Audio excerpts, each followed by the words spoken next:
Crusading knight, American hero J.D. Vance takes on the Europeans for their disgusting lack of freedom of speech. Watch my video and find out all about it.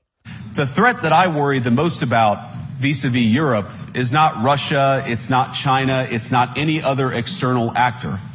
And what I worry about is the threat from within, the retreat of Europe from some of its most fundamental values, values shared with the United States of America. Now, I was struck that a former European commissioner went on television recently and sounded delighted that the Romanian government had just annulled an entire election.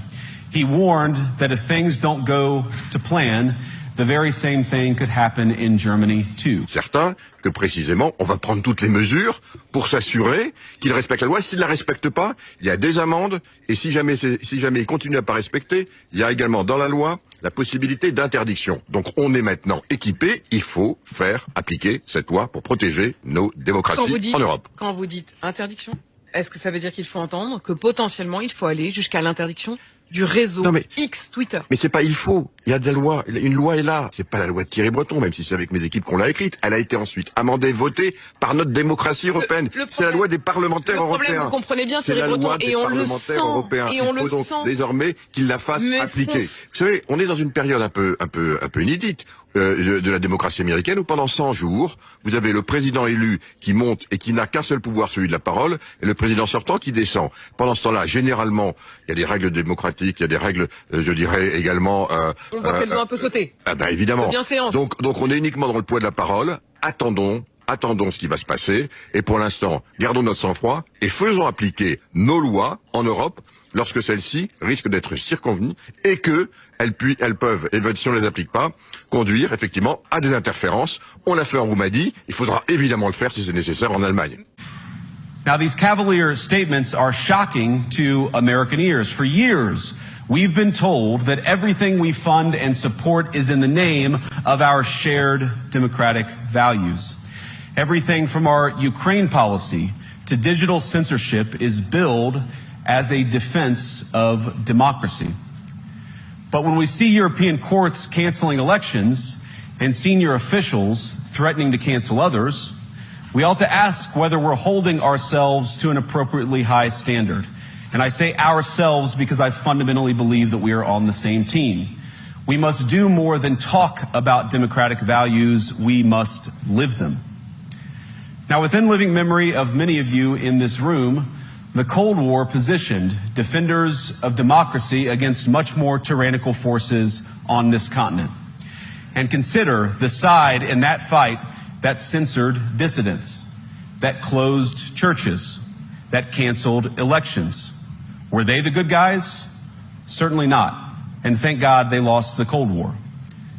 They lost because they neither valued nor respected all of the extraordinary blessings of liberty. The freedom to surprise, to make mistakes, to invent, to build.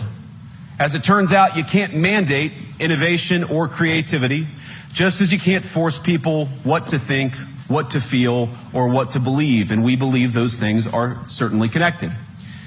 And unfortunately, when I look at Europe today, it's sometimes not so clear what happened to some of the Cold War's winners. I look to Brussels, where EU commissars warn citizens that they intend to shut down social media during times of civil unrest the moment they spot what they've judged to be, quote, hateful content.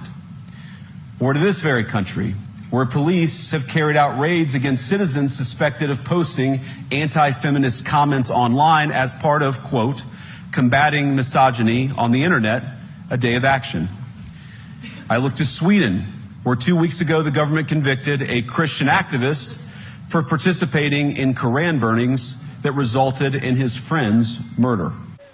A man who publicly burned the Quran on several occasions in Sweden has been found dead, say Swedish police. They were alerted to a shooting on Wednesday night near Stockholm, where they found 38-year-old Salwan Momika's body with gunshot wounds. A murder investigation is now underway and 5 people have been arrested. Momika staged several burnings of Islam's holy book in Sweden in 2023. stirring anger in several Muslim nations.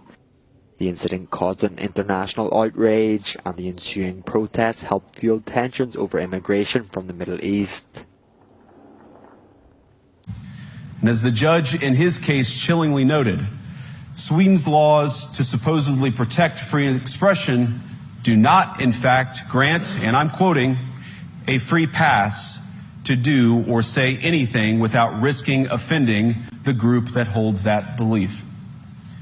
And perhaps most concerningly, I look to our very dear friends, the United Kingdom, where the backslide away from conscience rights has placed the basic liberties of religious Britons in particular in the crosshairs. A little over 2 years ago, the British government charged Adam Smith Connor, a 51-year-old physiotherapist and an Army veteran, with the heinous crime of standing 50 meters from an abortion clinic and silently praying for 3 minutes.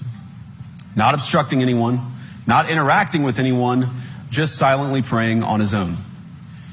And after British law enforcement spotted him and demanded to know what he was praying for, Adam replied simply, it was on behalf of the unborn son he and his former girlfriend had aborted years before. Now, the officers were not moved. Adam was found guilty of breaking the government's new buffer zones law, which criminalizes silent prayer and other actions that could influence a person's decision within 200 meters of an abortion facility. I said no. I'm praying for those who've been hurt by abortion. Hurt by abortion? Yes, that's right. Okay. So are you aware there's a public space protection order in place here? Yes, I don't know if you know, but I have actually been arrested twice. I've gone to court and been acquitted for allegedly my silent prayers. I've actually received an email from the police telling me I'm allowed to be in this area. And I don't know if you're familiar with that situation at all. This is exclusion area? Yes, that's right. That's why I was arrested previously. So yes, I'm very much aware there's a PSPO in place. Okay. And are you aware that you are breaching the public order protection order in place? I'm not breaching it, no. Will you move from here to outside of the exclusion zone? I don't see any reason why I would need to do that for the reasons I've just explained to you. Okay. So if not, why are you not willing to move outside the exclusion zone? Because of what I've just said, because I don't think I need to move outside the exclusion zone. I've been to court over this.